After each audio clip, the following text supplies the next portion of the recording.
of course, we still have to talk about our president, right?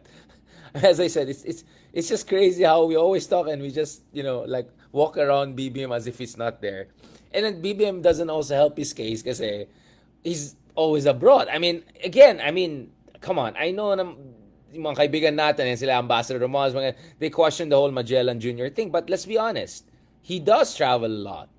I mean, he really, really travels a lot. I'm not saying super lot more than Digong, who also traveled a lot or whatever. I'm just saying, considering how gulo, bardagulan the situation in the Philippines is. Tingnan mo naman si Digong, nanggugulo parate. Tingnan mo naman considering how many problems this country has and all. And considering na wala man lang fireside speech, wala man lang.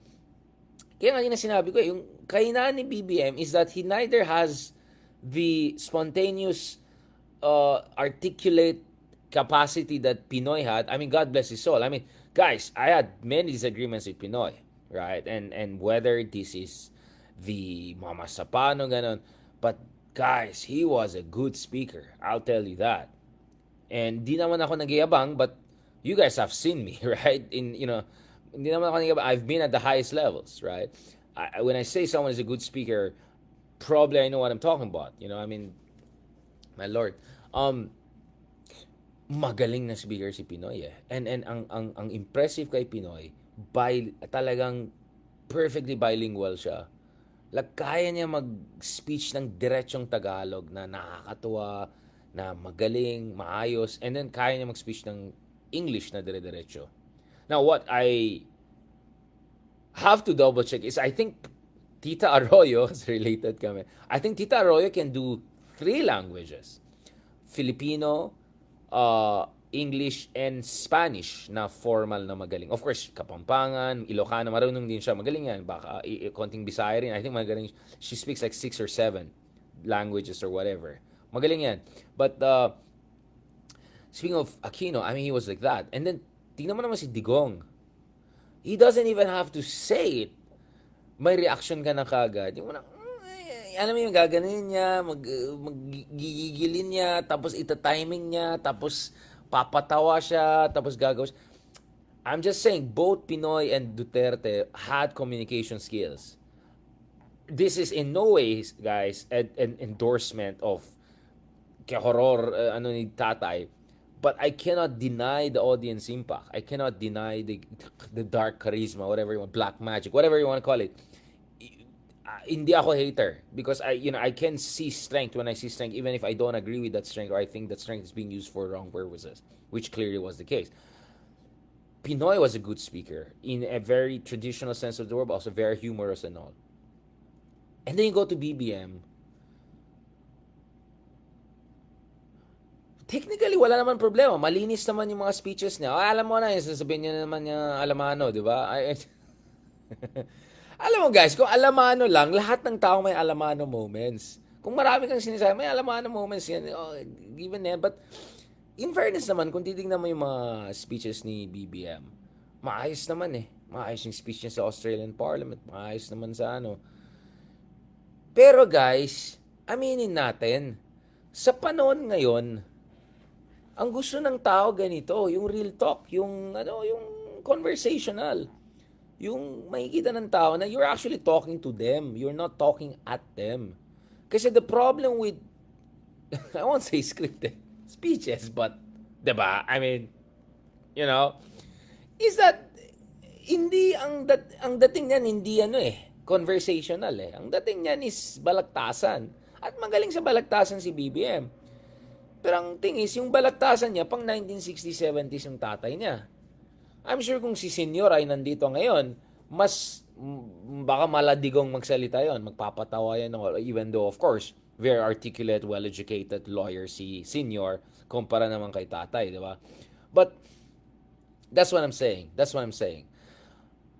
Yes, thank you for pointing that out. Actually, kanina may kausap din ako. We were talking about Cory Aquino. Also, God bless her soul. I know. I've heard countless people saying dismissive things about Cory na sana kung Ninoy man lang ganyan. I mean, I'm 100% sure if si Ninoy Aquino ay hindi na martir at, he, for some reason, by some chance, he, act out, is essentially survived and then became the next Filipino president, I'm sure Ninoy would have been a transformative leader kasi ang galing din ng tao yan. Matalino, mautak, medyo Machiavellian, and then towards later in his life, meron din conviction sa buhay, Christian faith, all of those things. Charismatic, given na lahat yan. At journalist din, di ba? Usually journalists, mautak din. I mean, I'm talking about a real high quality journalist, hindi ano. But even Cory Aquino, guys, go on YouTube and check Cory Aquino, um, parang Cory Aquino speech after coup, yung parang tinitretan niya si Enrile, yung openly chine-challenge niya si Enrile. I mean, makita mo yung tapang side ni Corazon Aquino. And at the same time, this is the Corazon Aquino that was the para nakachinelas lang, pumunta sa market, mabait na widow, yung mga ganon. So, you could say Corazon Aquino also could make that switch. Which I think not many people have appreciated kasi ang problema is, ang naalala natin kay Corazon Aquino is yung, the whole, alam nyo na, di ba? But actually, Corazon Aquino herself showed tremendous amount of dexterity and dynamism nung leader siya ng Philippines through 6, 7, 8, 9, 10, 11, 12 coups, depending on how you count it. Right? Crazy. Di ba yung sila hunasan, yung RPG pa nila yung Malacanang. So, yun yung medyo kulang talaga, to be honest with BBM. He just doesn't have any of these things. So, it's one thing during elections, diba? As they say, you win elections with poetry, but you govern with prose. At yung prose yung kulang talaga kay BBM. Ay, magandang idea yan. Sulat natin. Kaya gusto ko itong natin, conversation natin, kasi napapaisip ako eh. Lumalabas ito. Kasi he won on poetry. Yung mga unity, na ganyan. Hindi na pwede yung mga unity na. Hindi mo naman mapakain sa taong unity na yan eh. Tsaka anong unity? Coup attempt sa Senate, coup attempt sa coup attempt sa ganyan. Si Tatay, ganyan ka. Anong unity ang pinag-usapan dyan? Walang unity, di ba? So, having said that, katulad ng sinabi ko kahapon, we still have to give credit to BBM for at least getting one thing really right, and that's really the West Philippine Sea. I mean, he really got it right. And yung kanyang speech abroad, trying to rally support around the world, tama yon. And the way he did it was very well. And I know it because ang ganda nung effect sa at least mga aliat. Alam ko marami sa hindi impress sa kanya, natatawa kayo, sabi niya Alamano, Magellan Jr. But guys, he makes a very good impression on the Western allies and partners, etc. Okay, having said that, medyo nalungkot ako konti kasi yun yung winawarn ko na ngayon, ang nangyari sobrang kabaliktaran nung nangyari nung panahon ni Digong. So, nung nandun ako sa Sydney, sa Australia, dun sa first Australian ASEAN inaugural summit, si Digong no-show. Si Digong, ginaganin lang na yung Australia, yung mga ganyan. This time, eto si BBM, all in siya. We are frontline state, we have to stand together, we're allies, blah, blah, blah. Ganda na speak, ganda. Tsaka ang ganda, the whole thing. Yung meetings niya with Albanese, okay, I say it in Italian, Albanese. Yung meetings niya with the Filipino community in Australia, everything smooth, ayos. Balik na dito, balik na naman dyan. Ganda. Yung pushing niya for code of conduct, maayos lahat. Ang nakakalungkot ngayon is, yung mga kapitbahay natin, nako po. Ang Vietnam lang talaga matino. At least yung Vietnam, nag-push siya for closer defense cooperation between ASEAN and Australia ng mga ASEAN countries. Maganda yan. Felix, yung first strategy then as far as ginamit ko yung exactly yan ang ginamit ko kay Napoleon sa isang Journal of Democracy article ko. But going back to this, hindi ko naman sinasabi na awa kay BBM.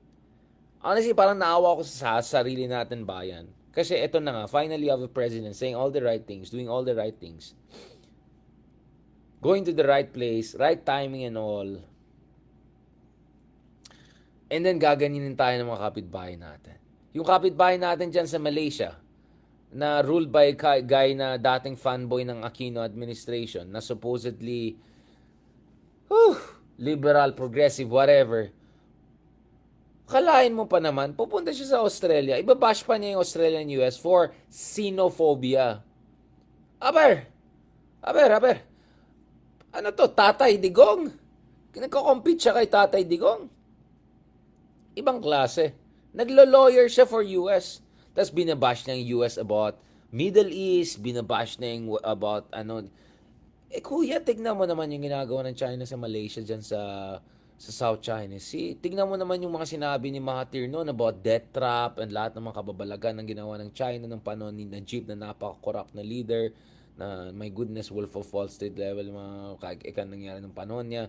Ito yung disgrace impeach yung prime minister ng ay yung ano ng prime minister ng Malaysia. I mean, my goodness. Not impeached kasi he was essentially booted out.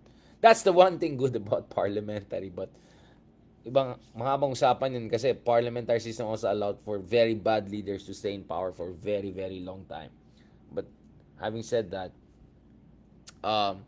going back to this, ayan, sorry, may update lang na Nick Haley is about to drop out of the race. So, officially, it will be na Trump and Biden. Anyway, ano yan, mga ano yan, ano yan, thunders. Ano. Anyway, I mean, hindi naman ako ano, pero guys naman, wala na bang iba sa US na pwede mag-compete? Pero, going back dito guys, actually parang naawa ko sa atin na parang ang isolated natin talaga. Yung Malaysia nga naglo-lawyer pa siya kay China, panaalat Tatay Digong. Yung Singapore naman, hindi na ako magsalita, mahirap na. Baka magtrabaho tayo sa Singapore. Na, joke lang. Indonesia naman, di ko masisisi kasi outgoing na si Jokowi. So tingnan natin kay Prabowo. Good luck na lang sa atin kay although si Prabowo may moments of ano rin yun. So tingnan natin. And then Thailand. Wala. Ano yan. So actually Vietnam lang yung medyo matino. But having said that, guys, di nyo ba na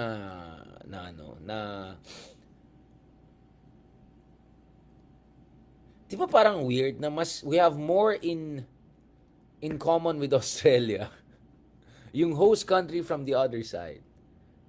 Indonesia kasi nga paalis na si Jokowi, Prabowo, new administration, kaka-election lang nila nung Valentine's Day. But anyway, going back to here, parang weird na we have more in common with countries in Europe, all the way North America, down under, I don't know, kaysa yung mga immediate ng kapitbahay natin na nagla-lawyer pa sa China. Nakakalungkot yan guys. Nakakalungkot talaga yan. Na in a way, mas malapit sila kay Digong kaysa sa sentimento ng taong bayan. Kaysa sa, alam mo naman, yung tamang kailangan gawin. Kasi guys, tignan na naman yung ginagawa ng China sa Pilipinas. Grabe naman yung ginagawa nila guys. Right? Grabe naman yung ginagawa nila. Di ba pinost natin dyan. Yan, baka magti 3 million views na yan yung pinost natin na inedit ko. Ako mismo nag-edit yan. Kasi nung nirelease ng mga kaibigan natin dyan sa Philippine Coast Guard, kailangan ko yata turuan. Nilagay. Sabi ko, hindi. Kailangan nalagay ng ano to. Emphasize talaga yung grabe yung ginagawa ng China dito. So first of all, ito yung, hindi, may music pala siya. Oh, wait. Baka wag na. Alin ba dyan walang music? Ito na lang. Guys, kasi yung copywriting problem ko hindi, tanggalin ko na lang audio. Okay. Diba? Ito, yung ginawa natin ito guys. Yung pinakita ko na, TikTok.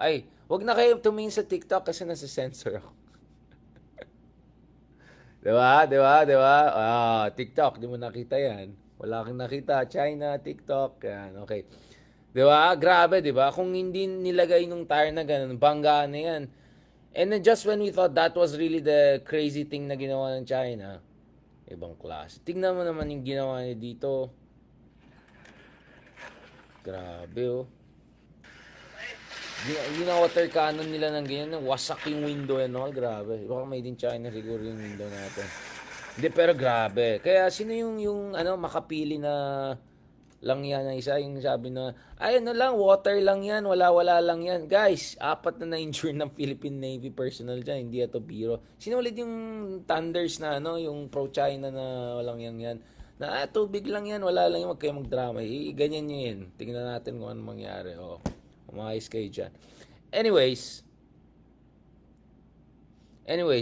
pinagsasabi na to.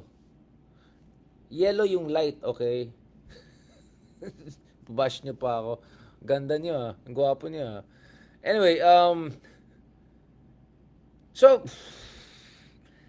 medyo na-sad ako dyan. Kaya guys, nagigets ko yung feeling ng iba na hayaan nyo na yung ASEAN na yan. Walang, na worse than useless daw ang ASEAN, sabi ng iba. Na enabler daw sila ng China. Eh, paano naman? Nag-lawyer na for China yung isa dyan eh.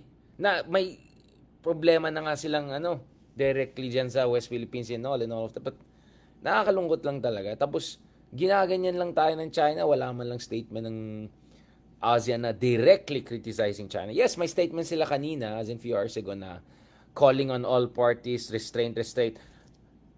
Ang may restraint naman tayo, ang China ang walang restraint. And then you're talking as if it's all side at the same moral, on the same moral plane. That's ridiculous. Masyadong pa-safe na walang kwenta yung ganyan positioning na yan. Kaya hindi ako magtataka na more and more ang sasabihin ng mga ibang Pinoy officials yan, walang kwenta yung ASEAN na yan, huwag na tayo mag-invest dyan. Doon na tayo sa mga Western allies and friends natin. Which, again, is sad kasi at the end of the day, andito tayo sa Southeast Asia. Alangan naman, isolated din tayo dito. But at the same time, they're not giving us a lot to hold on to. So it's a very tricky situation for the Philippines. And I'm just sad because I know ASEAN can do better than this. Kung sana lang magaling mga leaders ng mga kapitbahay natin bansa. Kasi for all of his shortcomings and all, at least BBM is getting this question right. Pero yung mga kapitbahay naman natin dyan, tama yan, apologies talaga, enabler, talagang grabe yung iba dyan. Except Vietnam. Pero then again, Vietnam is Vietnam. May sariling pag-iisip din yan. Communist country din yan. But honestly, yun yung nakakalungkot. So I'm just hoping na I'm not a fan. I'm very critical of Prabowo. But let's just see what will the unit team of Indonesia do. Kasi may unit team din sila. Si Prabowo, yung son-in-law dating dictator na questionable tao, na may human rights violation. Tapos yung vice president niya, yung anak ni outgoing President Jokowi. So parang yun yung sara nila. Diba? So, I don't know. Kaya I was having long conversations dun sa isang class natin. Ano ba talagang gagawin ng Pilipinas? Kasi mukhang WIPEC talaga itong ASEAN 10 na ito eh. Wala tayong makakuha dyan sa West Philippine Sea. Uh, Siyempre, ayaw naman natin burn bridges. But at the same time, we have to push for something different.